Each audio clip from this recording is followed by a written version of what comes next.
Hello guys, in this particular problem solved by step. In this problem, a thin uniform rod pivoted at O. A thin uniform rod pivoted at O in the horizontal plane. Horizontal plane means this rod is moving in this direction. ऐसे move कर रही है. अगर अपन देखें तो ये ऐसे hinge है और ये इसके अबाउट ऐसे रोटेट कर रहा है. Okay, this the horizontal plane. अगर कोई भी चीज़ ऐसे रोटेट कर रही है, ऐसे रोटेट कर रही है, दैट मीन्स हॉरिजॉन्टल प्लेन. अगर कोई ऐसे रोटेट कर रहा है, vertical plane. Horizontal plane with a constant angular speed omega, with a constant angular speed omega as shown in figure. दिया है अपने को फिगर में भी. At time t equal to 0 a small insect start from O.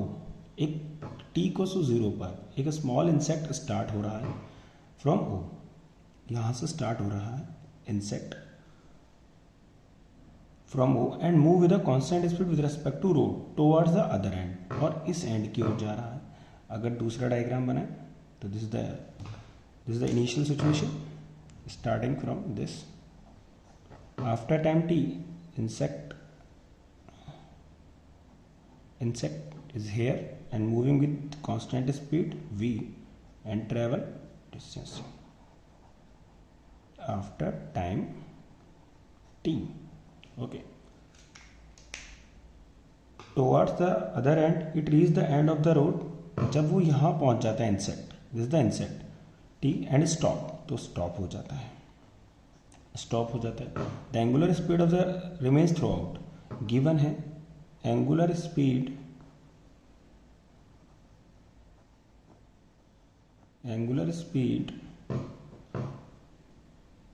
Omega equals to constant. ठीक है, पर जैसे जैसे ये इंसेक्ट मूव करेगा, from this about the rotation axis, insect जैसे जैसे रोटेशन अबाउट एक्सिस से मूव करेगा towards away from the rotation axis, वैसे वैसे मोमेंट ऑफ इनर्शिया क्या होना चाहिए, इंक्रीज होना चाहिए. क्यों होना चाहिए? क्योंकि ये वाला जो इंसेक्ट का मास है ये रोटेशन एक्सिस से कहाँ जा रहा है, दूर जा रहा है. तो मोमेंट ऑफ इनर्शिया क्या होता है, mr² होता है. अगर r इंक्रीज होगा तो मोमेंट ऑफ इनर्शिया क्या होना चाहिए, इंक्रीज होगा. तो मोमेंट ऑफ इनर्शिया क्या होना चाहिए, इंक्रीज होना चाहिए. अब अगर अपन बात करते हैं तो ओमेगा क्या होना चाहिए, डिक्रीज होना चाहिए. बट अपने पास क्या कह रहा है कि कैसा है, ओमेगा कांस्टेंट है. लेकिन जब ये यहां पर पहुंच जाएगा insect at the end, when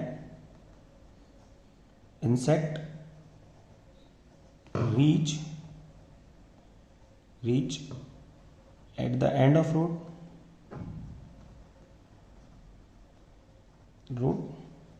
तो आई कैसा हो जाएगा आपके पास, कांस्टेंट हो जाएगा. आई कैसा हो जाएगा आपके पास, कांस्टेंट हो जाएगा. So starting this question,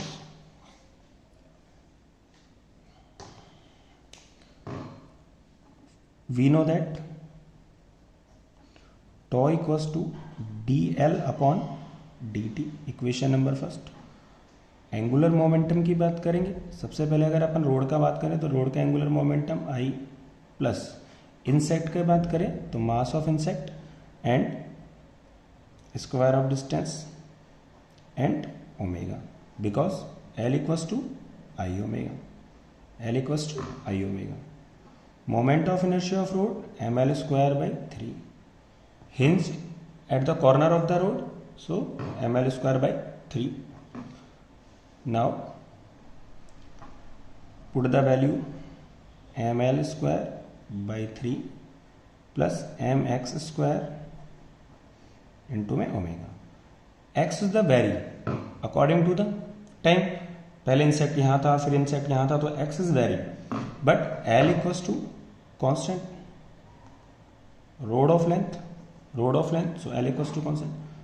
differentiate with respect to t, dl upon dt 0 plus m2x dx upon dt into omega. Okay, so dl upon dt 2mx omega dx upon dt. Here we know that v equals to dx upon dt. So put the value dl upon dt equals to 2mx omega into में v. ठीक. Now v equals to x upon t. v equals to x upon t. So x equals to v into में t. So put this value. Put the value of x. 2m v square omega into में t. m constant, v constant, omega constant. Okay. Equation number second. Put the value from equation second to equation first. So tau equals to 2mv omega t. All these terms are constant. Then torque is directly proportional to t. Torque is directly proportional to t. After this, when insect reach the other end of road, moment of inertia of insect is also constant.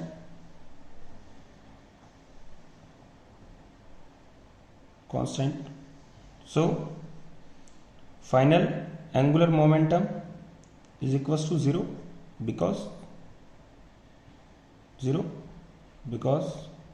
I constant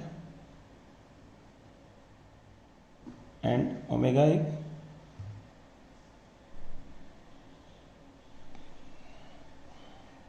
stop हो गया and stop.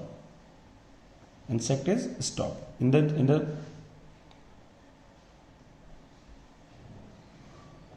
given problem.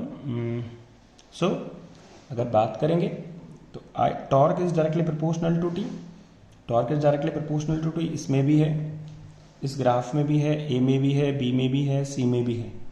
ठीक है, D में भी है, but इसमें constant हो रहा है. बट अगर अपन बात करें इंसेक्ट जब रोड के एंड पर पहुंच गया तो वहां आई कैसे हो गया कांस्टेंट और स्टॉप हो गया, तो जीरो हो जाना चाहिए.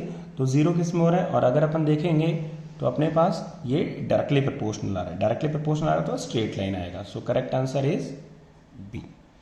Okay, thank you. I hope this question is now more clear.